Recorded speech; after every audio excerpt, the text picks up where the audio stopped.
"Take off his ring," Lady Harcourt ordered, loud enough for every guest in the chapel to hear. Eleanor Vale looked toward the empty place, where Nathaniel Blackwood, Earl of Harcourt, had sworn he would stand. Instead, his solicitor accused her dead father of draining the Harcourt estate, and claimed Eleanor had helped conceal the theft. Her humiliation was complete. No groom, no marriage, no protection, and by morning, no home. Yet Eleanor had balanced her father's accounts since she was 16. The figures quoted against him were flawless in appearance, but impossible in sequence. One payment had supposedly crossed the Atlantic faster than any ship could sail. Hours later, as bailiffs hammered upon her door, an injured clerk appeared from the darkness, carrying Edmund Vale's long-lost ledger. Several pages had been cut out, but beside Nathaniel's name, her father had written one unfinished sentence. "If my daughter marries the Earl, she will discover." The clerk's knees buckled. Eleanor caught his shoulder before his head struck the marble floor. Elias Mercer had once been a broad, immaculately dressed man who could silence an entire counting house by clearing his throat. Now his coat hung from him like wet cloth. Blood darkened the linen beneath his ribs. "Thomas, bar the door," Eleanor said. Her 17-year-old brother stared from Elias to the men pounding outside. "They have a writ. They may possess the crown seal, but they do not possess the right to murder a man in our hall. Bar it." Thomas obeyed. Eleanor lowered Elias beside the extinguished fireplace. The ledger remained fastened to his wrist by a narrow iron chain. Its brown leather cover was scarred, but she recognized the brass corners her father had ordered from Birmingham. Edmund Vale had kept that book in the locked drawer beneath his desk until the night before his death. For 6 months, everyone had believed it lost. "Why did Harcourt borrow £30,000 3 months ago?" Elias whispered. "Why borrow it before he supposedly discovered it had already been stolen?" "I do not know. You must discover it before they do." A blow shook the front door. A bailiff called that Vale House would be entered and inventoried before sunrise. Elias fumbled beneath his collar and drew out a small key threaded on black cord. Eleanor reached for it, but his fingers closed painfully around hers. "Do not trust the totals," he breathed. "Your father stopped trusting totals." His grip slackened. Thomas knelt beside them. "Is he dead?" "No. Fetch water, clean linen, and the brandy cook hid from the creditors." When Thomas hurried away, Eleanor unlocked the chain. She expected the familiar smell of paper, dust, and her father's clove tobacco. Instead, the pages carried a faint odor of seawater. The first missing sheets had been cut close to the binding. Whoever removed them had used a sharp blade and worked carefully. The remaining entries appeared ordinary: cargo insurance, warehouse fees, payments to shipbuilders, interest collected from private loans. Her father's firm handwriting marched down every page.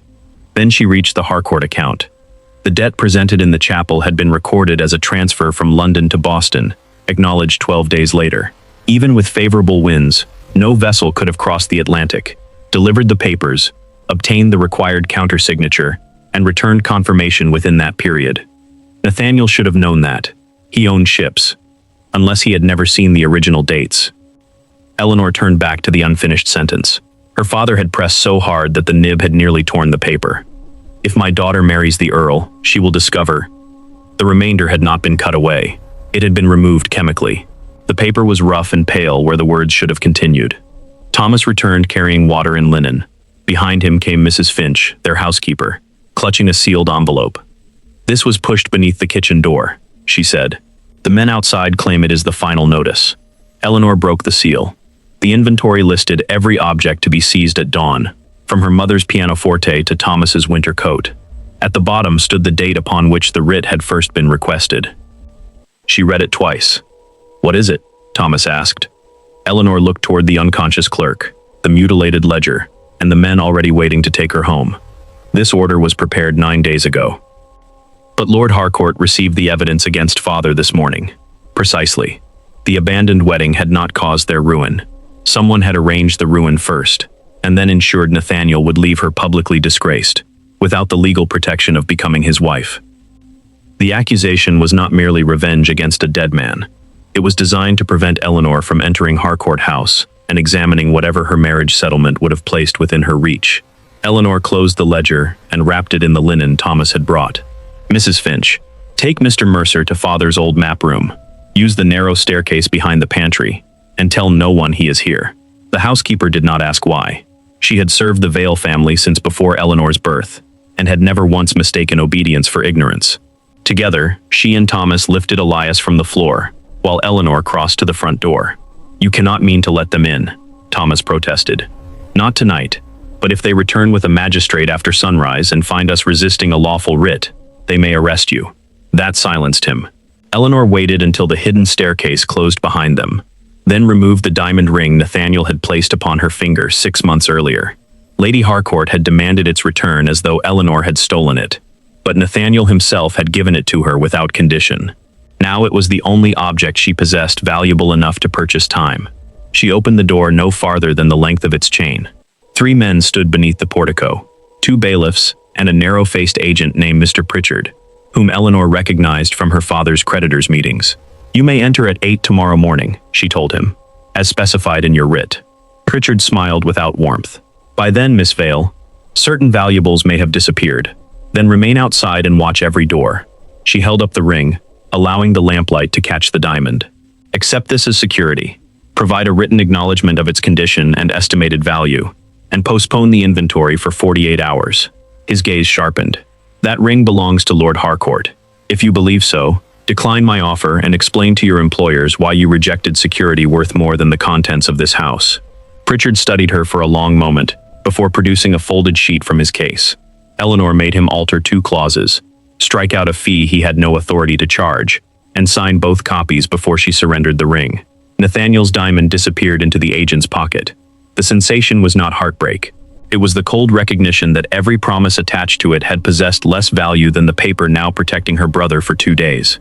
Once the men withdrew to their carriage, Eleanor joined the others in the map room. Dust covered the shelves, and rolled charts leaned against the walls like neglected sentinels. Her father had stopped using the chamber after her mother died, but it was here that he had taught Eleanor to keep accounts. At 16, she had discovered that a shipping clerk was charging the company twice for damaged rope. Edmund had not praised her for finding the theft. He had made her prove it across 6 separate ledgers, explaining that suspicion could destroy an innocent man as easily as fraud could destroy a business. By 19, she could trace a concealed payment through freight charges, insurance premiums, and altered exchange rates. Yet when Edmund entertained gentlemen, he introduced Eleanor only as the daughter who poured tea beautifully. His secrecy had once wounded her. Now she understood that a woman known to possess financial authority would have attracted enemies long before she possessed the legal means to defend herself. Elias lay upon an old campaign table, while Mrs. Finch cleaned the wound beneath his ribs. The blade had entered at an angle and missed his vital organs, but he had lost enough blood to leave his skin gray. "He needs a surgeon," Thomas said. "A surgeon must report a knife wound," Eleanor replied, "and the men who attacked him may be watching every medical practice between here and the river." Mrs. Finch tied the bandage firmly. "My nephew apprenticed under an army surgeon. He asks fewer questions than most men because he has heard too many lies. Sending for him risked exposing Elias, but refusing help could kill the one person capable of explaining the ledger." Eleanor gave Mrs. Finch permission to go. It meant losing a loyal witness inside the house while bailiffs watched every exit. Yet she would not preserve evidence by sacrificing the man who had carried it. When they were alone, Elias opened his eyes. "The blue cabinet," he murmured. Eleanor crossed to a faded cabinet built into the wall. It was locked, but the small key from his neck opened it. Inside, she found old port records, tide tables, and bundles of correspondence tied with green ribbon. One packet contained copies of every vessel movement recorded during the month of the alleged Boston transfer. Eleanor spread them across the floor and arranged them by date. Her father had taught her that numbers acquired meaning only when compared with the physical world they claimed to represent. She checked departure notices, insurance certificates, and the harbor master's weather entries. The transfer could not have traveled aboard the vessel named in the accusation, because the Mercy Belle had remained in dry dock throughout that month. More troubling still, the Harcourt estate had paid insurance for a transatlantic voyage that had never occurred. "Nathaniel owns the ship," Thomas said. "His steward would know it never sailed." Eleanor examined the insurance certificate. At the bottom was Nathaniel's unmistakable signature, witnessed and sealed. The official accusation required everyone to believe Edmund Vale had invented a voyage to steal Harcourt money. The surviving records showed that Harcourt House itself had insured that imaginary voyage, and had done so before Edmund entered it into his ledger. Someone within Nathaniel's household had created the lie first. Her father had merely recorded the trap closing around him. The signature looked like Nathaniel's, but Eleanor refused to decide whether it was genuine, while exhaustion and anger governed her judgment. She placed the certificate inside the ledger, locked both in the blue cabinet, and remained beside Elias until the first gray light entered the map room. At 7, Mrs. Finch returned with her nephew, Mr. Samuel Reed, who had spent 4 years treating wounded soldiers in Portugal before establishing a modest practice near the docks. He examined Elias, stitched the wound, and promised to record it as an accident involving broken warehouse glass. By 8, Mr. Pritchard stood at the front door with 6 bailiffs and an inventory clerk. Eleanor admitted them, but before they could begin, she demanded to see the original schedule of debts attached to the writ. Pritchard attempted to dismiss her, saying financial instruments were beyond a lady's understanding. Eleanor let him speak until the inventory clerk began unrolling labels for the furniture. Then she placed 2 documents upon the dining table. The debt to Fenwick and Company appears twice, she said. Once as a note for £11,200, and again as a renewed bond for the same principal plus interest. A renewal replaces the original obligation. It does not create a second debt. Pritchard's expression remained controlled, but the clerk stopped writing. Your father retained both sums. No. The original note bears a cancellation number. Your copy conveniently omits it, but my father recorded that number in his cash book. Eleanor turned the document so the clerk could see. If you seize property using a schedule you now know contains a duplicated debt, every object removed from this house becomes evidence of wrongful execution. Pritchard warned that she was dangerously close to accusing respectable men of fraud. I am inviting them to correct an error. If they refuse, they may choose the word themselves. He sent a messenger to Fenwick's bank. Nearly an hour passed while the bailiffs waited among covered mirrors and silent clocks. When the messenger returned, he carried written confirmation that the first note had indeed been renewed, not supplemented. More than £11,000 vanished from the enforceable total. Without that sum, Pritchard lacked authority under the existing writ to empty Vale House. He could still claim smaller articles, but Eleanor demanded that servants' beds, kitchen equipment, and Thomas's clothing be excluded as necessities. By noon, the bailiffs departed with 2 silver candelabra and Edmund Vale's collection of French wines. Everything else remained. The victory purchased no more than a week, yet it preserved the house, kept 16 servants from immediate dismissal, and prevented Elias from being discovered. Mrs. Finch watched the final wagon leave. Your father would have been proud. My father would have asked why I allowed them the wine, and you would have reminded him that he never drank it. A carriage bearing the Harcourt crest arrived before Eleanor could smile. The man who descended was Lord Percival Ashdown, Nathaniel's maternal uncle, and the advisor who had managed much of the Harcourt estate after the previous Earl's death. Tall, silver-haired, and impeccably composed, he entered as though the house already belonged to him. Miss Vale, I had hoped to spare you further embarrassment. Then you should not have attended my wedding. I attended my nephew's wedding. Your performance after he withdrew was entirely your own. Percival explained that Lady Harcourt would refrain from publicly prosecuting Eleanor for conspiracy if she signed a confession, surrendered every Vale account book, and left London before the week ended. In exchange, the Harcourt family would settle the remaining household debts and provide Thomas with a modest military commission. The offer was too generous for people who claimed to possess decisive proof of her guilt. May I ask why the Harcourts require account books belonging to a man they already believe guilty? Eleanor said. To determine the extent of his theft. Then an independent auditor should examine them. No reputable auditor would accept the word of a woman over the evidence of an earl. You are not asking me for my word. You are asking for my silence. For the first time, Percival's pleasant expression tightened. His gaze moved toward the passage leading to the old counting rooms. It rested there for only an instant, but Eleanor saw that he knew which part of the house her father had once used for private records. Nathaniel's affection made him careless, he said. Do not mistake his former weakness for continuing protection. I possess none of his protection. Then consider carefully what remains to you. Percival left without bowing. Within 2 hours, 3 Harcourt-controlled shipping offices refused Eleanor access to their vessel logs. By evening, a printed scandal sheet appeared outside every coffee house near Cornhill, claiming she had forged her father's accounts and attempted to ensnare Nathaniel in marriage before the fraud was discovered. Percival had not needed to threaten her directly. He had closed the records she required and begun making any future evidence appear to be her invention. Eleanor returned to the map room and examined the insurance certificate beneath a stronger lamp. Something small fell from its folded edge and struck the table. A brass warehouse tally stamped with the characters W17. She placed it in a wooden pillbox and sealed the lid with her own plain wax before recording the discovery, time, and witnesses on a separate sheet signed by Thomas and Mrs. Finch. Then she noticed the certificate's watermark. The paper bore the emblem of Crown and Bell Stationers, followed by a tiny production number. Eleanor found an unopened packet of the same paper among her father's correspondence. Its wrapper contained the stationer's dated invoice and a list of batch numbers. The insurance certificate was dated 14 months earlier, but its paper belonged to a batch manufactured only 9 months ago. The document had not merely recorded an imaginary voyage. Someone had created it 5 months after that voyage was supposed to have occurred, and then placed Nathaniel's signature upon it. Eleanor did not send the forged certificate to Nathaniel. The paper was powerful only while its location remained unknown, and Percival's swift control of the shipping offices proved that information carried into Harcourt House could reach the wrong hands before sunset. Instead, she cut a narrow strip from the blank stationer's sheet bearing the same watermark, copied its batch number, and wrote Nathaniel a brief note asking whether he had personally authorized insurance for the Mercy Bell. She entrusted the message to Thomas, instructing him to place it directly into Nathaniel's hand and return without answering questions. Thomas came back an hour later with the letter unopened. "Lord Percival met me at the gate," he said. He told the porter that no communication from this house was to reach the Earl. Eleanor had expected interference, but not such open confidence. Before she could determine another route, Nathaniel himself arrived.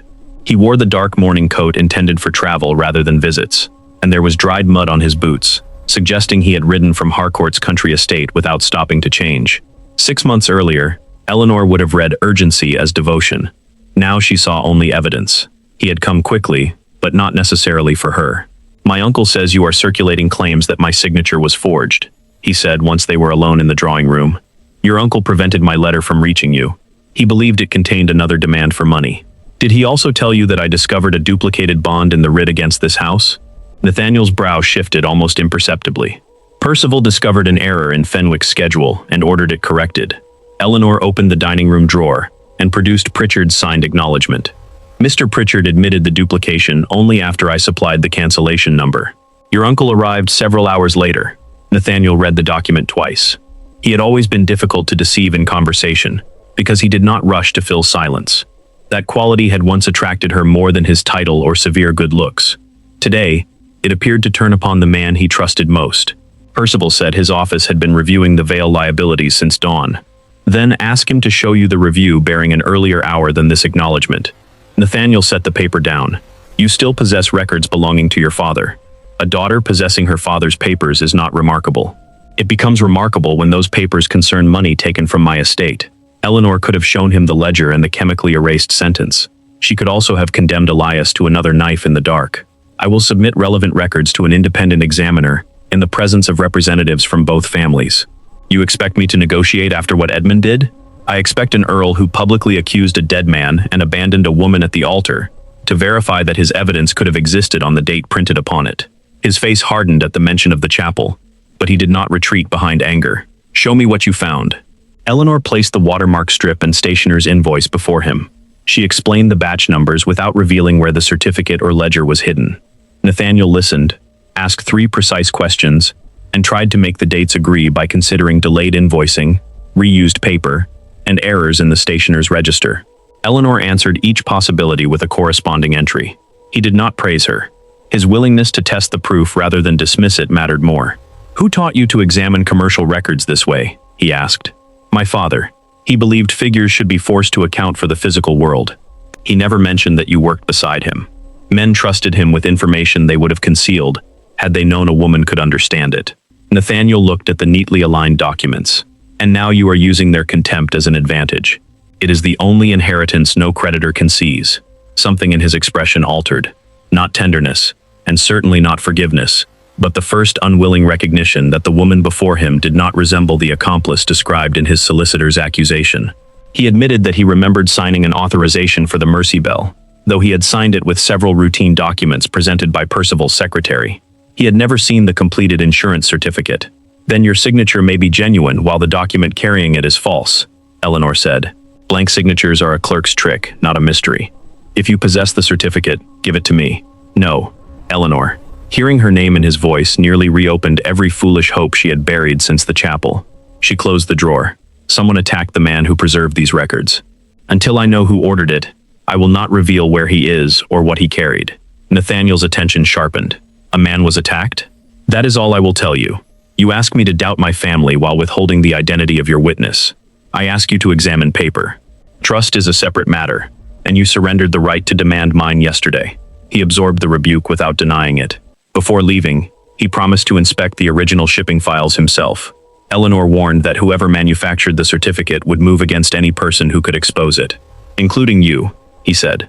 Especially me. Nathaniel departed through the front entrance, ensuring every observer outside saw that the Earl of Harcourt had visited the woman he had repudiated. By dusk, the scandal sheets no longer claimed Eleanor had merely forged her father's accounts. They accused her of seducing Nathaniel into betraying his own family. At 9, a constable delivered a summons bearing Lord Percival Ashdown's sworn complaint. Eleanor was charged with stealing private Harcourt documents and intimidating a witness connected to the disputed funds. She was ordered to appear before a magistrate the following morning, and if she refused to identify the wounded man hidden in Vale House, Percival had requested authority to search every room and take her into custody. He no longer intended merely to close the records against her. He intended to remove Eleanor before Nathaniel could discover why she had been right. Eleanor appeared before Magistrate Roland Beckett at 10 the following morning, wearing the same gray dress in which she had negotiated with the bailiffs. She chose it because no one could claim she had dressed to attract Nathaniel's sympathy. The hearing room was already crowded. Percival stood beside the Harcourt solicitor, while Lady Harcourt occupied a chair near the magistrate's bench, as though attending a performance arranged for her private satisfaction. Nathaniel remained apart from them. His face revealed nothing when Eleanor entered, but his presence ensured that every journalist in the gallery would report the hearing before nightfall. Percival's complaint was more carefully constructed than she had anticipated. He did not accuse her merely of stealing documents. He claimed Eleanor had conspired with Elias Mercer to manufacture evidence, discredit the Harcourt family, and conceal Edmund Vale's theft. A clerk from Crown and Bell Stationers produced a sales register showing that Eleanor had purchased paper from the same numbered batch as the false insurance certificate. I purchased mourning stationery after my father died, Eleanor said. Precisely, Percival replied. Which gave you the paper required to create a document that appears newer than its date. The truth had been turned neatly against her. Eleanor asked to examine the register. The signature acknowledging delivery resembled hers, but the final upward stroke was too narrow. Whoever copied it had studied the mourning order she genuinely signed, yet had used a sharper nib when inserting an additional quantity beneath the original entry. This line was added, she said. The stationer's clerk paled. He admitted that the register had remained in an unlocked office shared by 4 employees. But when the magistrate asked whether anyone from Harcourt House had visited, he looked toward Percival and said he could not remember. Fear had made his failure more convincing than a rehearsed lie. Percival then produced 2 letters supposedly written by Elias to Edmund Vale. In them, Elias described altering insurance records and hiding payments through imaginary voyages. The handwriting was close enough to deceive anyone unfamiliar with the former clerk's cramped figures. But Eleanor noticed that the writer formed the pound sign in the modern banking style. Elias, trained by Edmund 30 years earlier, always used the older form. Let Mr. Mercer answer for these letters, she said. Percival's solicitor rose immediately. Miss Vale has refused to disclose his whereabouts. The magistrate turned to Nathaniel. Did she tell you this man had been injured? Nathaniel hesitated. Eleanor knew what he was deciding. If he denied the conversation, he would lie under oath. If he confirmed it, he would give Percival legal grounds to search Vale House. She did, Nathaniel said at last. She stated that a man carrying records had been attacked, and that she was concealing him for his protection. Did she identify the attacker? No. Did she allow you to see the man or the records? No. The magistrate's expression hardened. Nathaniel added that the insurance certificate required independent examination, but the damage had already been done. His incomplete belief in Eleanor had supplied the one fact Percival could not prove. Beckett issued a warrant authorizing officers to search Vale House for Elias, the missing ledger, and any Harcourt seals or documents. Eleanor requested time to accompany the search. Percival objected, claiming she might destroy evidence during the journey. By the time she returned under guard, the front door had been forced open. Mrs. Finch stood in the hall with blood on her sleeve where a constable had pushed her against the wall. Thomas was being restrained by 2 men, and Elias had been dragged from the map room despite Mr. Reed's warning that movement could reopen his wound. He cannot survive a night in the cells, Eleanor said. Then he should confess promptly, Percival answered. Officers carried out the blue cabinet's contents. The missing ledger was entered into evidence, along with the insurance certificate, the stationer's invoice, and Eleanor's notes. Each item she had preserved to establish the truth now appeared to support the accusation that she had constructed it. The wooden pillbox containing the brass tally remained concealed inside the lining of her sleeve. When an officer searched her, Eleanor curled her fingers around the box and complained that his touch was improper. Lady Harcourt, watching from the doorway, demanded that the man step back rather than allow further scandal. Eleanor's reputation, already used to condemn her, protected the one object Percival had not seized. Nathaniel arrived while Elias was being placed in the prison carriage. He ordered the officers to move him carefully, but they answered that the warrant came from the magistrate, not the Earl of Harcourt. "You told them where he was," Eleanor said. "I told the truth under oath, and delivered a wounded man to those who already tried to kill him. I will arrange a private room at the jail and send my own physician. You still believe authority can repair every consequence after you have helped cause it?" Nathaniel flinched, but Eleanor had no time to soften the words. Percival's men were removing bundles of port records, and one dropped a folded shipping notice. Eleanor saw the mark W17 printed in its corner before he snatched it from the floor. She waited until the officers had gone, then opened the pillbox. The brass tally bore the same code. Thomas recognized it as a warehouse token from the West India docks, where cargo could be claimed without displaying the owner's full name. Eleanor compared the token with a tide table left behind in the confusion. Warehouse 17 would release its bonded cargo at the evening high tide. The Mercy Belle, supposedly confined to dry dock during the false voyage, had been cleared to sail under a temporary registry shortly after midnight. The hearing, the search, and Elias's arrest were not intended only to destroy Eleanor's credibility. They had kept her occupied while someone prepared to move the missing Harcourt money beyond English jurisdiction. Once the ship reached open water, the disappearance recorded in her father's ledger would become real. Nathaniel returned to Vale House before Eleanor had finished calculating the evening tide. He entered without his uncle, solicitor, or servants, and found her standing over a chart of the Thames with the brass tally beside her hand. "Mercer has been moved to a private infirmary inside the gale," he said. "Reed is with him, and 2 men from my household are guarding the door. Men chosen by you or by Lord Percival?" "By me." Eleanor passed him the shipping notice. "The Mercy Belle sails shortly after midnight. Warehouse 17 releases its bonded cargo at high tide, and this tally permits the bearer to claim it without stating the owner's name." Nathaniel examined the stamped code. "This proves access to a warehouse, not that my money is inside." "Then ask why Percival's men removed every notice carrying the same mark while searching my home." Nathaniel went still. He admitted that Harcourt's quarterly rents, several negotiable bonds, and funds reserved for autumn grain purchases had been gathered in London 3 weeks earlier. Percival had advised consolidating them temporarily to satisfy a bank inspection. If those assets disappeared with the £30,000, the Harcourt estate would fail to pay its tenants, laborers, and principal creditors within days. The resulting panic could force Nathaniel to sell the family docks at a fraction of their value. "Who has offered to purchase them?" Eleanor asked. "A private consortium represented by Fenwick and Company, the same bank whose duplicated bond had nearly emptied Vale House. The scheme was no longer a collection of forged entries. Someone had inflated the Vale debt, made Edmund appear responsible for missing Harcourt funds, and prepared an emergency sale benefiting buyers concealed behind a bank. The abandoned wedding had prevented Eleanor from examining the accounts before the assets were moved. "We must go to the harbor master," Nathaniel said. "He can detain the ship. Not on my accusation. Percival has ensured I appear to be a forger, attempting to interfere with property I claim your family stole from mine." Nathaniel looked again at the chart.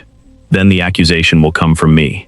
At the West India docks, the harbor master listened with increasing alarm, but refused to detain the Mercy Belle. Its temporary registry bore Nathaniel's seal, its customs papers were complete, and its cargo had already been cleared. To halt a lawful vessel without proof would expose the Port Authority to enormous damages. Nathaniel demanded that his ownership of the ship be accepted as sufficient. The harbor master replied that the Earl had assigned operational control to Percival in a document signed 6 months earlier. Eleanor remembered that period. Nathaniel's father had just died. Creditors were circling Harcourt, and Nathaniel had depended upon his uncle to keep the estate from immediate collapse. His fear of another financial betrayal had begun there, long before he accused her of repeating it. "There is one method," the harbor master said reluctantly. "You may swear publicly that your own seal and authorization have been compromised. I can then suspend every Harcourt shipment until the Admiralty reviews the matter." "Every shipment?" Nathaniel asked. "No insurer will honor your cargo while the review continues. Your credit may not survive the week." Eleanor said nothing. This consequence belonged to him. Nathaniel took the declaration, signed it, and pressed his signet into the wax. By challenging his own documents, he endangered the remaining credit of the estate he was trying to save. The harbor master dispatched 2 officers, but a clerk returned almost immediately with news that the Mercy Belle had left its assigned berth before the suspension reached the dockmaster. "She cannot clear the river before midnight," Eleanor said. "The tide is still against her." "She can wait below Blackwall," the harbor master replied, "and sail the moment it turns." Nathaniel requested river patrol boats, but both available vessels had been called upriver to a warehouse fire. Eleanor looked toward the eastern quay. An orange glow had begun spreading behind the roofs. "Which warehouse?" she asked, already knowing the answer. Warehouse 17 burned from 3 separate points. Its doors had been chained from the outside, trapping night laborers who had been ordered to move the final cargo. Nathaniel and the dockmen broke the nearest chain, while Eleanor studied the building's painted numbers through the smoke. Edmund had taught her to read warehouse plans because insurers often concealed dangerous storage arrangements. Bonded warehouses were required to maintain a narrow counting passage between cargo rows, leading to a river entrance used during inspection. She directed rescuers along that passage, while Nathaniel entered the smoke with a wet cloth over his mouth. Together they brought out 11 men. The 12th, an elderly tally clerk, had collapsed beside the office safe. Eleanor returned for him despite Nathaniel ordering her to remain outside. She found the clerk conscious, but pinned beneath a fallen beam. Rather than reach for her, he pointed toward a drawer, where flames had begun curling around a bundle of papers. Eleanor could not save both the complete records and the man. She pulled him free and left most of the documents to burn, managing to seize only one half-charred cargo sheet before the roof collapsed. The sheet showed that 37 sealed chests had been transferred from Warehouse 17 to the Mercy Belle at 7 that evening, 2 hours before Percival's officers finished searching Vale House. The cargo description read, "Agricultural machinery," but its declared weight was far too great for the listed contents, and matched the weight of coin, bond boxes, and silver reserves missing from both estates. At the bottom appeared an instruction that the chests were to be thrown overboard if the vessel was intercepted. The river patrols were unavailable. The warehouse records were burning, and the ship had nearly reached the point where the turning tide would carry it toward open sea. Nathaniel owned 2 smaller Harcourt cutters moored nearby, but using them against a vessel sailing under his own legal authorization could be treated as piracy if Eleanor was wrong. "I am not asking whether you trust my father," she said. "I am asking whether you trust my calculation." Nathaniel looked at the rescued workers, the burning warehouse, and the declaration that had already placed his estate at risk. Then he handed Eleanor command of the faster cutter, and ordered his crews to obey her without question. They had 43 minutes to reach Blackwall, secure the chests, and prevent the Mercy Belle from sinking the only fortune capable of proving who had ruined them both. The cutter cleared the dock with Eleanor beside the helmsman, and Nathaniel directing the second vessel from 20 yards astern. Smoke from Warehouse 17 spread across the Thames, obscuring the moon and reducing every ship ahead to a darker shape against black water. The Mercy Belle possessed greater size and stronger sails, but she had to follow the navigable channel while the shallow cutters could cross the mudflats. Eleanor used the tide tables and dock charts her father had taught her to read, marking the ship's likely course by the interval between signal lamps. "She will turn south of the beacon," Eleanor told the helmsman. "Cut across Greenwich Reach and hold close to the eastern bank." The man glanced toward Nathaniel's cutter for confirmation. Nathaniel raised his lantern once, the signal that Eleanor's orders were his own. They sighted the Mercy Belle 11 minutes before the tide turned. Her temporary registry flag flew above the stern, and every lamp on deck had been extinguished. Nathaniel signaled the captain to lower sail under the authority of the vessel's owner. No answer came. Instead, 3 men began rolling a heavy chest toward the rail. Eleanor ordered the cutter alongside before the helmsman believed it possible. The current struck them broadside, throwing 2 sailors to their knees, but the smaller vessel reached the ship before the chest went overboard. Eleanor caught a hanging rope and climbed. Nathaniel reached the opposite side moments later with armed crewmen.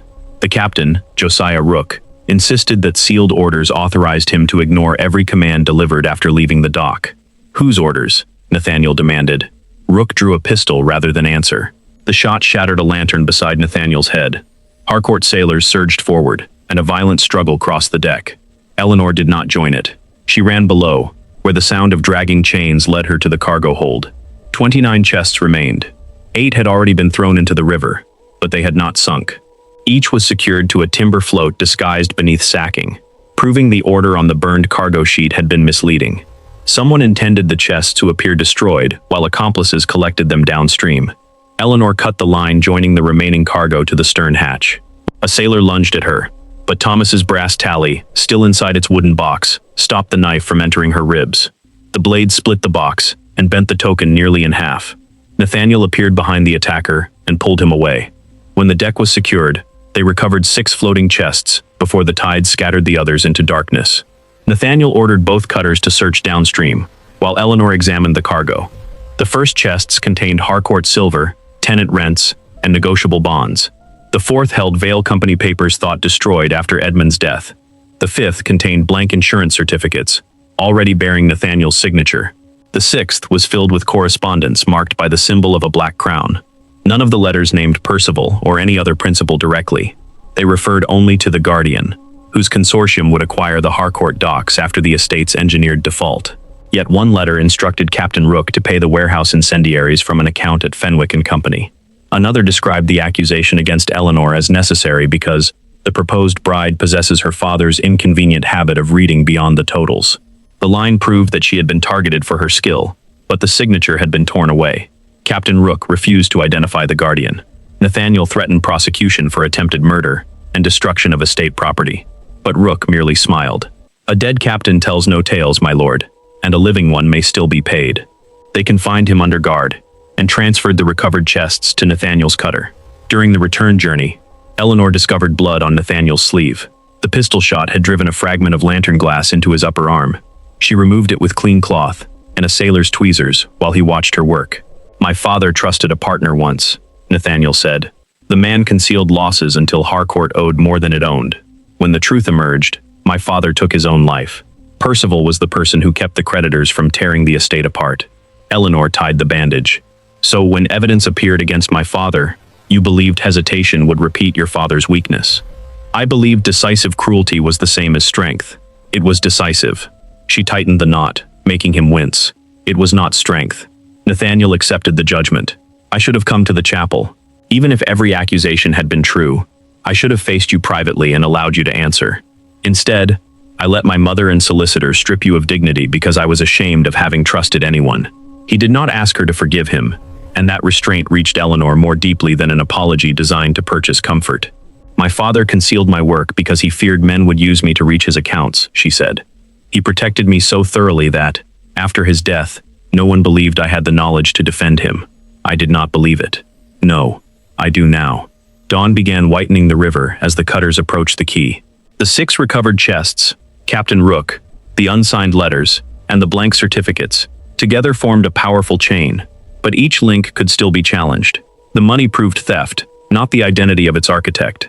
The letters proved a scheme, not who had written them. Rook could be silenced, and the certificates could be blamed upon Elias or Eleanor. They needed the missing signature, or the account records at Fenwick, before the Guardian learned what had survived. As sailors secured the cutter, Eleanor noticed a young dock messenger, watching from behind a stack of rope.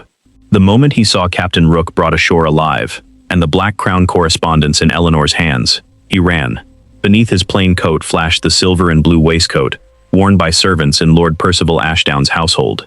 Their fragile proof had reached London. So had the knowledge that Eleanor and Nathaniel now possessed it. Percival reached the quay before the recovered chests could be placed inside the harbour master's vault. He brought Magistrate Beckett, 2 customs officers, and a solicitor representing the Fenwick Consortium. His explanation was prepared with brutal precision. The consortium, he claimed, had lawfully purchased the contents of Warehouse 17 from Edmund Vale's creditors.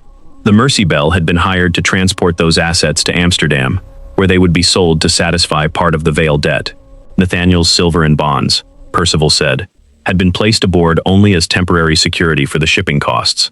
Then why were the chests disguised as agricultural machinery? Eleanor asked. To discourage theft. Why were 8 thrown into the river? Because Lord Harcourt attacked his own vessel with armed cutters. Captain Rook acted to protect valuable cargo from piracy. Beckett ordered the chests, letters, certificates, and cargo sheets seized until ownership could be determined. Eleanor demanded that each object be inventoried before removal, but the magistrate refused to let a woman charged with forgery dictate the handling of evidence. Nathaniel invoked his rank and ownership of the ship. Percival answered by producing the operational authority Nathaniel had signed 6 months earlier, granting him control over Harcourt vessels. during the estate's financial emergency. The document was genuine. Nathaniel had handed his uncle the weapon now being used against them. Captain Rook was brought forward to testify, but before Beckett could question him, the captain collapsed. Foam gathered at his lips, and the surgeon summoned from the dock declared him dead within minutes. A small vial of laudanum was found inside his coat. Percival called it the suicide of a guilty smuggler. Eleanor noticed that Rook's hands had been bound since his capture. He could not have reached the inner pocket where the vial was discovered. No one in authority wished to hear it. By noon, printed notices throughout London reported that Eleanor Vale had lured the Earl of Harcourt into attacking a lawful merchant vessel. Fenwick and Company announced that Harcourt's credit was suspended. Creditors descended upon the estate, demanding immediate repayment, while the consortium filed to purchase the docks at a public sale the following day. Lady Harcourt confronted Nathaniel inside the magistrate's private chamber. She offered him one escape: retract his declaration concerning the compromise seal, affirm that Eleanor had deceived him, and allow Percival to negotiate privately with Fenwick. Harcourt's credit would be restored, the docks preserved under family management, and Nathaniel's actions on the river described as temporary confusion caused by grief. "And Miss Vale?" Nathaniel asked. His mother did not look at Eleanor. "She will be transported rather than hanged if she confesses." Nathaniel tore the prepared retraction in half. He publicly revoked Percival's authority over every Harcourt asset, knowing the act would trigger penalties the estate could not presently pay. Then he pledged the last unencumbered portion of his ancestral land as surety for Eleanor and Elias. If either fled or was convicted, the land would pass directly to Fenwick's creditors. "You are risking Harcourt for the daughter of the man who ruined it," Lady Harcourt said. "No," Nathaniel replied. "I am risking Harcourt because I helped ruin her before I knew whether her father had done anything at all." The pledge kept Eleanor out of prison, but it did not restore the seized evidence or stop the sale. Elias remained under guard in the infirmary, too weak to testify. Vale House was attached again under a revised writ, and Thomas was given until morning to remove his personal belongings. By evening, Percival appeared to have won every public question. He controlled the evidence, the bank records, and the only surviving interpretation of Captain Rook's actions. He would acquire the Harcourt docks through a consortium, whose members remained legally concealed, while Eleanor faced trial for the very forgeries created to silence her. Nathaniel brought her to Harcourt House because it was the only residence creditors could not yet enter. The servants watched her cross the hall with expressions ranging from pity to disgust. Lady Harcourt ordered that Eleanor be placed in a guest room far from the family wing.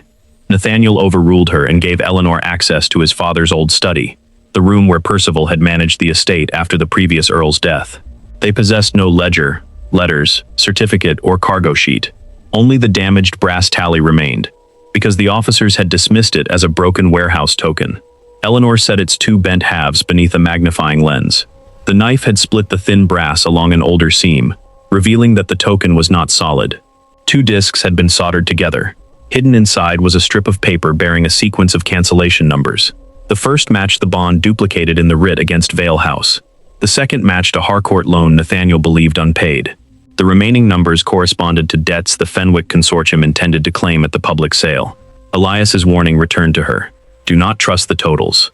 The amounts had been altered repeatedly, but the cancellation numbers formed an unbroken chain proving the debts had already been discharged. Someone at Fenwick had hidden that list inside the warehouse token, so cargo handlers could identify which supposedly unpaid bonds financed each shipment. Percival believed the token had been destroyed when the knife struck it. More importantly, he believed Eleanor had no access to the bank's internal cancellation sequence. The public sale would require him to state the consortium's debts one by one before witnesses. If Eleanor challenged the amounts, he could dismiss her as a forger. But if she supplied the numbers gradually, Percival would be forced either to acknowledge cancelled bonds or to invent replacement numbers on the spot. Eleanor began copying the hidden sequence while Nathaniel watched. "Can it stop the sale?" he asked. "Not by itself." She looked toward the invitation announcing that creditors, magistrates, investors, and journalists would assemble at the Royal Exchange the following morning. But it can make Percival prove that he knows exactly which records were hidden inside a token he claims never to have seen. Before sunrise, Eleanor copied the cancellation sequence 3 times. Nathaniel sealed one copy with his signet and delivered it personally to the harbor master. Thomas carried the second to Magistrate Beckett, with a request that Fenwick's original cancellation register be brought under guard to the Royal Exchange. Eleanor kept the third inside her glove, while the damaged tally and its hidden strip remained locked in Nathaniel's study, under the watch of Mr. Reed and 2 dock workers rescued from Warehouse 17. Elias was too weak to attend, but he dictated a statement describing where he had found Edmund's ledger, why he chained it to his wrist, and how he had been attacked after refusing to surrender it. Mrs. Finch and Reed witnessed every page. The elderly tally clerk also agreed to testify after Nathaniel arranged protection for his family outside London. By 9, the central hall of the Royal Exchange was crowded with creditors, investors, solicitors, magistrates, and journalists. The Harcourt docks were valued far above the debts Fenwick claimed, ensuring the consortium would gain a fortune if no competing purchaser could risk bidding against disputed ownership. Percival stood beside the auction table with Lady Harcourt and 3 Fenwick partners. He attacked before Eleanor could speak. He described her as a desperate forger who had exploited Nathaniel's grief, stolen commercial papers, hidden an injured accomplice, and provoked an armed assault upon the Mercy Bell. The supposed Black Crown conspiracy, he announced, was invented to conceal Edmund Vale's final fraud. Miss Vale now asks respectable creditors to believe that every document proving her guilt is false, and every scrap she alone discovers is true. Murmurs moved through the hall. Eleanor waited until the room quieted. Then Lord Percival should welcome questions that establish the document's order, she said. The auctioneer objected, but Magistrate Beckett permitted her to examine the claims because Nathaniel's pledged land would be seized if the debts were upheld. Percival presented the largest bond first, £11,200 owed by Vale to Fenwick. Eleanor asked for its cancellation number. It was never cancelled, he replied. Then why did Fenwick confirm its renewal and remove the duplicated amount from the writ against Vale House? Percival called that a clerical correction, unrelated to the sale. Eleanor read the number concealed in the tally. A Fenwick partner visibly reacted before mastering his expression. She proceeded to the second bond, a Harcourt loan Nathaniel believed outstanding. Again, Percival denied cancellation. Again, Eleanor supplied a number in the same sequence. The room's skepticism shifted toward unease. Percival accused her of stealing the numbers from the seized ledger. Beckett ordered the ledger brought from the evidence case. No such sequence appeared inside it. Eleanor then addressed the timeline. The consortium claimed the Vale assets aboard the Mercy Bell had been purchased after Edmund's death. Yet the insurance certificate describing their shipment bore a date from 5 months before its paper was manufactured. The vessel named on it had remained in dry dock. Nathaniel testified that he had signed blank insurance authorizations placed before him by Percival's secretary, believing they concerned routine cargo. Percival insisted that Elias had stolen those sheets and supplied them to Eleanor. Then Mr. Mercer would have required access to Harcourt House after my father's death, Eleanor said. Your own household register states he was never admitted. A thief does not enter through the front door. But according to your complaint, he stole the sheets from the estate archive, a locked room with no exterior entrance. Which door did he use? Percival answered that servants could have been bribed, though he named none. Eleanor called the Crown and Bell clerk who had testified against her. He entered pale and shaking but carried the stationer's original mourning order. Nathaniel had guaranteed that the man and his family would not lose their home if Fenwick dismissed him. Before the entire hall, the clerk admitted that Percival's secretary had visited the stationer's office the day before Eleanor's hearing and remained alone with the sales register. The extra paper quantity attributed to Eleanor had appeared afterward. The clerk had lied because Fenwick held his father's mortgage. Percival dismissed him as a frightened employee purchasing protection with a new falsehood. Eleanor did not argue. She called the tally clerk from Warehouse 17, who identified the brass token, and explained that paired discs were issued only for confidential Fenwick shipments. The hidden cancellation strip allowed warehouse clerks to match sealed chests to debts without writing the owner's names on public cargo records. Such strips were prepared inside Fenwick's bond office and delivered to the warehouse by the client controlling the shipment. Did you deliver this token to Miss Vale? Percival demanded. No, my lord. Did you ever see her at Warehouse 17 before the fire? Never. Then the object proves nothing against me. Eleanor approached the auction table. You are correct. The token alone identifies no client. Only a person familiar with the hidden sequence could connect it to these particular bonds. She read the third number, but deliberately changed its final digit from 7 to 9. That is incorrect, Percival said instantly. The Ashcombe bond ends in 7. Silence struck the hall. Eleanor had not mentioned the Ashcombe bond. Its name did not appear on the public sale schedule, and the true number remained concealed inside a token Percival claimed never to have seen. His confidence fractured for only a moment. He recovered by declaring that Fenwick had provided him with private summaries as the Harcourt advisor. Then those summaries will appear in the bank records, Eleanor said, and they will show when you receive them. Percival attempted to end the questioning and demanded that the auction proceed. At that moment, Thomas entered beside two court officers carrying Fenwick's cancellation register in a locked iron case. The bank had resisted Beckett's order until Nathaniel formally accused its partners of conspiring to seize an earldom's property. Every transaction was bound inside that volume: the genuine cancellations, the dates of payment, the person who collected each discharged bond, and the account from which the warehouse fire and Captain Rook had been paid. Beckett broke the bank's seals and placed the register before Eleanor.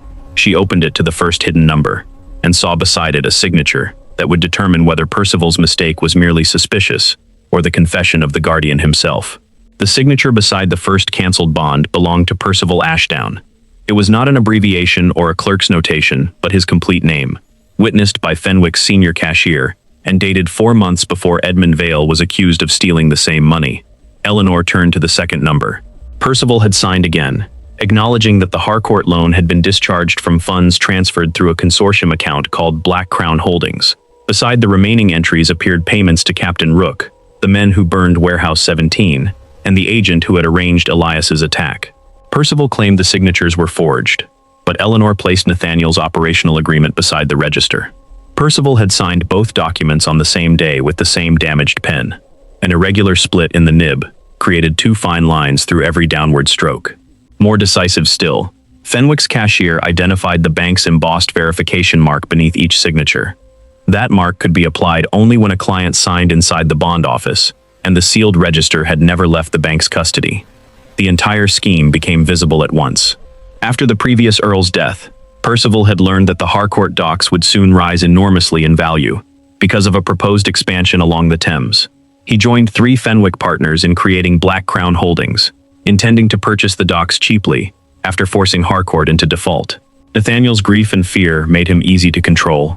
Percival placed blank insurance authorizations among routine estate papers, obtained Nathaniel's genuine signatures, and later attached them to imaginary voyages.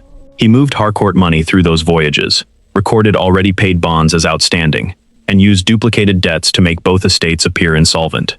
Edmund Vale discovered that the totals changed while the cancellation numbers remained sequential. Before he could expose the fraud, Percival accused him first and destroyed his reputation.